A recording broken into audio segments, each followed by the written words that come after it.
Hey, hey, I'm Chris, and you are tuned in to Climate Action Figures.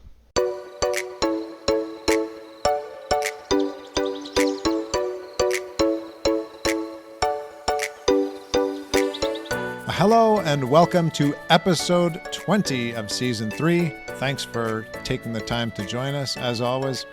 My name is John Whidden, and this week on the show you get to meet Chris.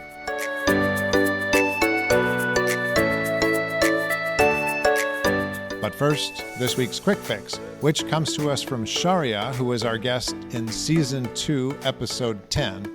And Shaurya said, I listened to a podcast called Outrage and Optimism that does not shy away from challenges, but leaves me with hope. So thank you to Shaurya for that, and we welcome you to check that podcast out, and welcome Chris. Thank you, John. I'm happy to be here. What do you think about that quick fix? Honestly, I think that's a great quick fix because when it comes to climate change, a lot of people do care about it. We're not as alone as we think we are. We're just shy. We're just think that we are alone. And the more we talk about these issues, the more we are vocal about it, the more comfortable it is to have these conversations. And the more people realize that they are not alone, they are surrounded by good company. Now, Chris, I am very familiar with the organization you work with, Canadian Parks and Wilderness Society, because I've done some program development and delivery for CPAWS, as we call it. Even the toque is on brand this morning. What is it about this organization that draws you? To go back to the earlier comment, how vocal CPAWS is on conservation advocacy. They are constantly in the front line trying to get these issues out to the public so people are aware. But what I really like is how they want to include the public into conservation action, into climate action, because not one voice is going to save these issues. It's all of our voices combined. And CPAWS is a fantastic place for people of all ages to come together and have that unified voice that we need a healthy planet, a healthy environment in order to have a healthy civilization and to have a healthy experience in this life. I agree completely with you on that. What drew me in at the beginning as a donor first and then as a participant was just the sense that the people in CPAWS are in it for the right reasons. They're not in it for great salaries or fame and fortune, but they're doing important work. And it's really wonderful, even now that I work with CPAWS, to get these emails that say, here's something that maybe should be on your radar. Or they will have a letter writing campaign saying, here's an important issue, and this is what you might send to your member of parliament. Very helpful in many ways. Now, within CPAWS, Chris, you're involved with an initiative called YCC. Can you tell us what that stands for and a little bit about it? Absolutely. YCC stands for the Youth Conservation Collective, and it is CPAWS's newest program, CPAWS Southern Alberta chapter specifically, where we are giving a head start in the conservation careers of people in marginalized communities and young people, helping them find out what it is about conservation that they are interested in, giving them hands-on experience with conservation and networking them with organizations that engage in conservation, and also providing mentors, and you were one of those mentors, to help give them guidance on their career paths and helping them as they create their own conservation action project that they can contribute to their communities. So let's start with the mentees themselves. How exactly are they chosen? Because we are trying to make conservation spaces much more inclusive, we do go to places where the population of the people are largely from minorities so that we can give them those opportunities that they would otherwise not have, people who face a lot of barriers to enter into conservation spaces. And if someone is not part of a marginalized community, are they a possible participant as well? Of course. And another big criteria that we're looking for is just the passion. We're really looking for people who are passionate about the environment and want to help with climate action, but just don't know where to go, where to look, where to start. We want those kinds of people joining us and creating those conservation projects. Now, I've been involved with this, as you said, but there are many of these questions I actually don't know the answer to, like this one.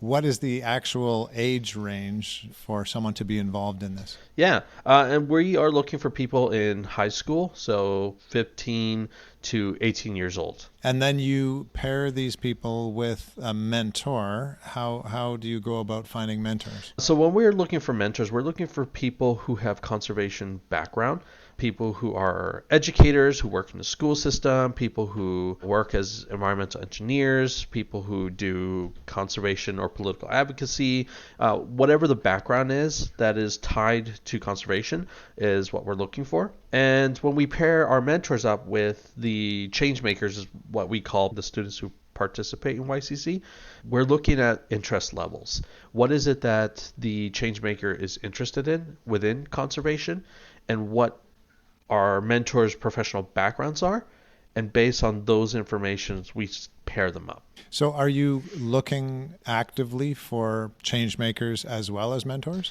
We will be looking starting April 1st. Right now, we have a wait list open that anyone can sign up for to be either a mentor or a change maker. And once April 1st comes in, everyone who's in that wait list will be contacted so that they can sign up for the live application. So once the change maker is paired with a mentor, by the way, is it a one-on-one situation, or how does that go? Great question. So basically, it'll be 3 change makers together paired with 2 mentors. So once that pairing has happened, what's next? What do they do together? So together, they'll be able to attend several field trips that we'll be organizing between September and December. They'll also have bi-weekly meetings with the mentors so that they can get that career advice as well as advice on creating their own conservation project. And all together, they'll be creating an action plan. So if someone is interested in being a change maker or a mentor, how would they get in touch with you? They can go to our YCC CPAWS website, and they can sign up to the application on that page. Great. Well, we'll include that link and a little bit of information in our show notes today. So once these groups are set up with the change makers and the mentors, you mentioned that they might go on a field trip together and then they create a project. Tell us a bit more about what that might look like. Yes. So they get to create a conservation project of their own choosing based on the campaigns that we run at CPAWS Southern Chapter. So we have campaigns that are focused on coal mining and its impact on our waterways, on species at risk, in particular trout, on forestry and how to have sustainable forestry, land planning, how we are managing the land that we are living on, and how we can practice stewardship on that land. A few other campaigns as well. So then they create their project and they present it somewhere, is that right? It depends on what the project is. And we've had a massive amount of diversity in projects where some of them were presentations. We had one group create a presentation on native plants, the history of native plants, the importance of native plants. And that one was done in front of adults to learn about how they can take care of their own lawns. But if you're somebody who's not a public speaker, who's not inclined and is not interested in gaining those types of experience. And if you are, we have people to help you with that. But if you're not, one group created a brochure highlighting the history of fur trading in Alberta, in particular with grizzly bears, and the changes in legislation around grizzly bear hunting. And they went to community centers, they went to those little library boxes, and they dropped them off there. So not everything has to be a group presentation. Not everything requires that. It depends on the person, their skills, and their creativity. And if someone is interested in either of the roles and they are wondering what the time commitment is, what is that like? We start a boot camp in August where you get to learn about the details of this project and how to come up with your own conservation plan.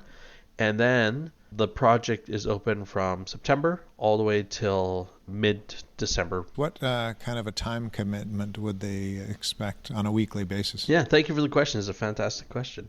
With our field trips, we have them bi-weekly, 2 field trips a month. Those are always on Saturdays. And we have bi-weekly meetings with the mentors, and those are about an hour long. So probably around, on average, because it varies from week to week, I'd say 2 to 3 hours. But also, John, I do want to pass it on to you as somebody who is a mentor for the program. How much time did you dedicate to the YCC project? Flip it back on me. I see. I would say on average from the end of August till December, it was probably an hour to 2 a week. It got a little busier at the end when we were doing a meeting to hear some of the presentations and wrap things up. But generally, it was not onerous. And I should mention too, if someone can't make it to a Saturday field trip, then that doesn't preclude you from being part of this whole thing. Yeah, that's the correct note to add, that you don't have to attend all the field trips. There is a minimum requirement of how many field trips you need to attend. Now, this was the first year, this past year, that the program took place. Were there any big surprises for you at the end when you were thinking about successes and challenges? Yeah, there were, and they were all happy surprises. I loved them. The biggest one was just the level of passion and creativity was insanely high with the change makers that came to this project. The amount of diversity with the projects that they were planning. No two projects were the same. They may have had similar goals. They may have had similar topics, but the way they tackled it were completely different. For example, with grizzly bears, one group made a brochure to hand out in public events. Another cohort of changemakers made an illustrated book on grizzly bears and climate change that they wanted to read to their local mosque. So it was just wow with the projects that came out. As a mentor, John, were you surprised by anything? So many of the change makers were so self-motivated, it made our job very easy.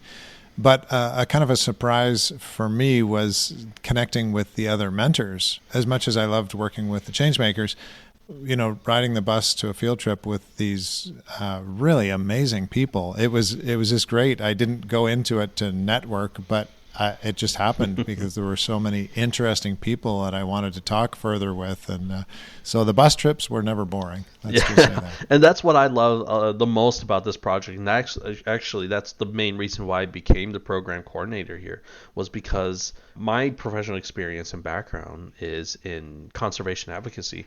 But the more I did it, the more I realized what we really need to tackle these issues is conservation community. And when I was pitched the idea of YCC, to me, it was an opportunity to create a community, not just youth coming together and finding like-minded people, but multi-generational, connecting adults of different ages to one another to see that they're all fighting the same fight, that they're all experiencing the same things and care about the same things. And YCC really helped bring all these people together. So I'm glad you brought that up. That's a fantastic point. Now, Chris, CPAWS is a non-profit organization, and clearly going on a field trip to Banff is going to cost some money. Mm-hmm. So how is the program funded? Because we are non-for-profit, a lot of our programs are funded by several donors. We also have sponsors. For YCC in particular, our main source of income to do all these amazing things is through the Canadian government, ECCC, which stands for Environment and Climate Change Canada. They were the ones that provided us the funding to be able to do this project and bring these people together. Well, that's great to hear that our government is taking on some programs like that to help youth grow and become connected into important things in their lives. Now let's move along. You mentioned something about your past, and we haven't talked much about you, Chris. What have been your big inspirations in your life in terms of environmentalism? It starts with finding somebody that's passionate about it. For me, it was, like many other people, Steve Irwin. He's the one that connected the environment to me. Growing up, I didn't have a lot of opportunities to actually go out to nature, which means that everything had to be through books, through documentaries, which is why Steve Irwin was so important to me. But when I had that chance to actually go out in nature, they just really cemented that inspiration and kept it going. Some of our audience will not know who Steve Irwin is, so do you want to just give us a bit of a background there? He's the crocodile hunter. Steve Irwin was a conservationist who would go out and advocate for animals. Didn't matter how scaly they were, didn't matter how slimy they were. To him, they were all beautiful. Crikey. And has that led to a lifelong desire to wrangle an alligator or crocodile? It's given me a great respect for those reptiles. Now, before we let you go, Chris, we need to ask you what you've chosen for your climate action today. All right. So for me, my climate action is writing letters and talking to my MLAs and MPs. It's a small thing, but when you pair my letter with many more letters of other people writing this, it does make a difference. It all adds up. And I've heard that, I've mentioned this before on the program, I think it's 100 to 1. Like when they get one letter, they assume about 100 people are feeling the same way, and the one person just bothered to write it. So it is an important thing, even if you don't always get a response. Yep. And finally, what gives you hope? It's a bit of a double-edged sword, but it's people. Find a community and build from there, because people will constantly help you. If you get tired and need to take a break because the news is very negative, there are other people that can continue that fight while you are recharging. So find a community. It could be YCC. It could be your religious center. It could be your theater group. Find that community, because you will find people that will help create a positive feedback loop for your inspiration. You're not alone.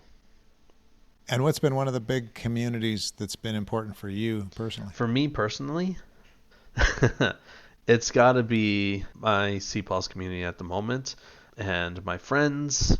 But number one would be YCC. I'm just so excited to build this again, year 2, and to meet the new people and the returning people, to create projects that are going to inspire people and going to make a difference.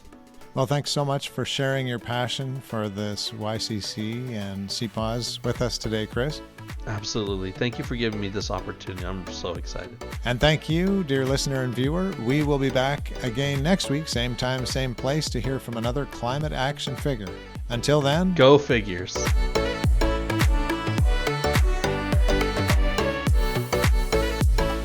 This has been Climate Action Figures. Our show is produced and hosted by John Whidden. Our creative consultant is Kayla McIntosh. Our theme song is Hawaii Vacation by Tavari. You can find us on Instagram, Facebook, and YouTube at Climate Action Figures. That's all one word. And if you have any other questions or comments that arose from this or any episode, feel free to reach out to us at climateactionfigures@gmail.com. And thank you for listening. We'll be back next week with another Climate Action Figure.